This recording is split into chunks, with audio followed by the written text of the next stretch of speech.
మన రక్షకుడు ప్రభు అయిన యేసుక్రీస్తు నామంలో మీకు నా హృదయపూర్వకమైన వందనాలు చెల్లిస్తున్నాను. బాగున్నారా? దేవుని యొక్క వాక్యాన్ని ప్రతిరోజు చదువుతూ అలాగే కుటుంబ ప్రార్థన చేయుచున్నారా? తప్పకుండా కుటుంబ ప్రార్థన చేయండి. కుటుంబ ప్రార్థనే కుటుంబాన్ని కడుతుంది. బైబిల్ గ్రంథంలో మన వాక్యాన్ని చూస్తే ఏదెను తోటలో ఆదాము మరియు హవ్వమ్మను దేవుడు కలుగజేశాడు. మొదట ఆదామును దేవుడు కలగజేశాడు. ఆ తర్వాత హవ్వమ్మను దేవుడు కలుగజేశాడు. దేవుడు ఆదామును కలుగజేసిన తర్వాత అతడేం చేయాలో ఏం చేయకూడదు, ఏవి తినాలో ఏవి తినకూడదు, ఆ తోటలో ఏ విధంగా ఉండాలో వీటన్నిటినీ దేవుడు ఆదాముకు ఆజ్ఞలిచ్చాడు. ఆ తర్వాత హవ్వమ్మను దేవుడిచ్చాడు. ఒకరోజు హవ్వ తోటలో సంచరిస్తూ ఉండగా అపవాది హవ్వమ్మ దగ్గరికి వచ్చి ఒక మాట అంటాడు. చూద్దాం. ఆదికాండం 3వ అధ్యాయం. ఆదికాండం 3వ అధ్యాయం. అయితే తోట మధ్య ఉన్న చెట్టు ఫలములను గూర్చి దేవుడు మీరు చావకుండానట్లు వాటిని తినకూడదనియు వాటిని ముట్టకూడదనియు చెప్పానని సర్పముతో అనగా, ఆ తర్వాత 2వ వచనం, అందుకు స్త్రీ, ఈ తోట చెట్ల ఫలములను మేము తినవచ్చును అని సెలవేస్తుంది. 1వ వచనంలో చివరిగా ఆ స్త్రీతో, ఇది నిజమా? చూసారా? హవ్వమంటది, ఈ తోటలో ఉన్న అన్ని చెట్ల ఫలాలు మేము తినవచ్చయ్యా, కానీ ఈ చెట్టు ఫలం మాత్రం మేము తినకూడదు అంటది. అందుకు అపవాది వాడు సర్ప రూపంలో వచ్చి ఇది నిజమా అని ఒక అనుమానాన్ని ఆమెలో క్రియేట్ చేస్తాడు.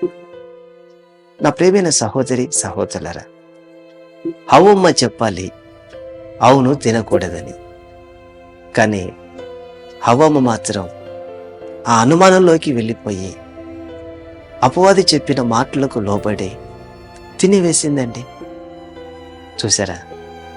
హవ్వమ్మ చెప్పవలసిన పనేమిటంటే, మా భర్త లేడు ఆదాము గారు, ఆయన వచ్చిన తర్వాత నువ్వు చెప్పినవన్నీ ఆయనకి నేను చెప్తాను, ఆయన తిను అంటే ఆ తర్వాత మేము తింటాము అని అనాలి.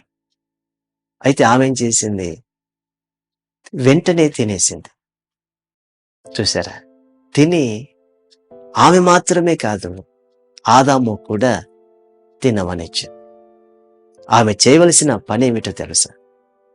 అమ్మో, దేవుడు నా భర్తకి ఆజ్ఞ ఇచ్చాడు, నా భర్తకి ఆజ్ఞ ఇచ్చాడంటే అది నాకు ఇచ్చినట్లే కదా, మేము తినకూడదు అని తెగించి త్యాగముతో తీర్మానంతో ముందుకు సాగలేకపోయింది. నా ప్రియమైన సహోదరి సహోదరులారా, దీనిని బట్టి అర్థమవుతున్నది ఏమిటంటే, కొన్నిసార్లు ఇంట్లో ఉన్న స్త్రీలు వారు చెప్పే విషయంలో మనము వారి మాటలు వినడంలో తప్పు లేదు, కానీ కొన్నిసార్లు వాళ్ళు చెప్పే మాటలు మన జీవితాన్ని నష్టపరుస్తాయి. మన జీవితాన్ని ఇదిగో ఎక్కడెక్కడో తీసుకెళ్ళి కన్నీళ్లను కలగజేస్తాయి. భార్య మాట వినాలి, తప్పు కాదు. అదే సమయంలో భార్య చెబుతున్న మాట అది దేవునికి వాక్యానికి అంగీకారమా కాదా అనేది మనం గమనించాలి. ఆదాము చేయవలసిన పనేమిటో తెలుసా? దేవుడు ఆజ్ఞ ఇచ్చాడు, తినొద్దన్నాడు. నువ్వేదో పొరపాటు చేసి, అంటే అపవాది మాయలో పడిపోయి నువ్వు తినివేశావు. దేవుడు ఆజ్ఞ ఇచ్చాడు తినకూడదు అని తాను దేవుడిచ్చిన ఆజ్ఞను బట్టి దేవుని ఆజ్ఞలో నిలబడవలసింది పోయి భార్య మాట విని తినేశాడు. చూసారా? భార్య మాట విని బైబిల్లో ఆశీర్వదించబడిన వారు ఉన్నారు, భార్య మాట విని చెడిపోయిన వాళ్ళు కూడా చాలా మంది ఉన్నారు. ఈరోజు ఎన్నో కుటుంబాల్లో భార్యలు మాటలు విని కుటుంబాన్ని నష్టపరుచుకుంటున్న వారు ఉన్నారు. అదే భార్య మాట విని కుటుంబాన్ని కట్టుకుంటున్నవారు, ఆశీర్వదించబడుతున్న వారు ఉన్నారు. నా ప్రేమైన సహోదరి సహోదరులారా, నేను భార్య మాట వినకూడదని, వినాలి అని నేను బోధించట్లేదు. కానీ ఒక సమస్య ఏదైనా కలిగినప్పుడు అది ఇరువురు కలిసి చర్చించుకొని దేవుని సన్నిధిలో కూర్చొని ఇది దేవునికి అంగీకారమా కాదా అని గమనించి ముందుకు సాగాలి. నిర్ణయాలు అనేవి త్వరగా తీసుకోకూడదండి. నిర్ణయాలు అనేవి త్వరగా తీసుకుని కుటుంబాన్ని నష్టపరుచుకోకూడదండి. భార్య మాట విని ఆదాము తినేశాడు, దేవుని గాయపరచాడు, దేవుని ఆజ్ఞకు అతిక్రమించాడు. చివరికి సమాధానాన్ని పోగొట్టుకున్నాడు, దేవునితో జీవించే భాగ్యాన్ని పోగొట్టుకున్నాడు. చివరికి జీవితంలో పాపం ప్రవేశించింది. ఆ పాపపు సంతానమే ఇప్పుడు మనమందరం. ఒక్కసారి ఆలోచించండి, ఎంత అవిధేయతతో దేవునికి దూరం అయిపోయారు. కారణం ఏంటంటే ఆజ్ఞకు లోబడక. ఈరోజు మన కుటుంబాలు కూడా ఒక్కసారి ఏ విధంగా ముందుకు సాగుతున్నాయో ఆలోచించండి. అన్ని జరిగిన తర్వాత ఇది నీ వల్లనే జరిగిందని నిందించుకోకుండా, అన్ని జరిగిన తర్వాత భార్యని నిందించకుండా, భర్తని నిందించకుండా, ఏవి జరగకముందే మనం ఒక్కసారి ఆలోచించి దేవుని సన్నిధిలో ప్రార్థించి నిర్ణయం తీసుకుందాము అనే ఆలోచన చేయగలిగితే కుటుంబం కట్టబడుతుంది కదా, కుటుంబాల్లో కన్నీళ్లు రావు కదా, భార్యాభర్తలకి గొడవలు కలగవు కదా, భార్యాభర్తలు నెమ్మదిగా ముందుకు సాగుతారు కదా.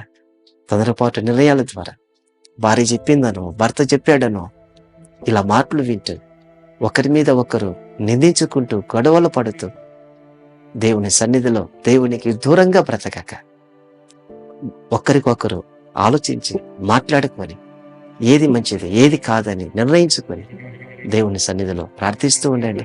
ప్రభు తప్పకుండా కుటుంబాన్ని ఆశీర్వదిస్తాడు. ప్రార్థన. పరిశుద్ధుడా స్తోత్రం. నిజమే నాయనా, హవ్వమ్మ తన భర్తతో చెప్పవలసిన మాట చెప్పక త్వరపడి నాయన తినేసి, అయితే ఆదాము మాత్రం దేవుడు ఆజ్ఞ ఇచ్చాడని తినక, ఇదిగో నీ సన్నిధిలో నీ ఆజ్ఞకు లోబడి ఉండవలసింది పోయి నాయన భార్య మాట విని తినేశాడు. చివరికి జీవితంలోనికి పాపం ప్రవేశించాడు. నిజమే, మా జీవితాల్లో ఎన్నోసార్లు ఇలాంటి నష్టాలు కలుగుతున్నాయి. క్షమించండి. ఇక మీదట ఒకరికొకరు నిందించుకోకుండా ప్రతి ఒక్కరూ నీ సన్నిధిలో మోకరించి నిన్ను అడిగి వాక్యానుసారంగా ముందుకు సాగే కృప ప్రతి కుటుంబానికి సహాయించి యేసు నామములో ప్రార్థిస్తున్నాము తండ్రి. ఆమేన్, ఆమేన్, ఆమేన్.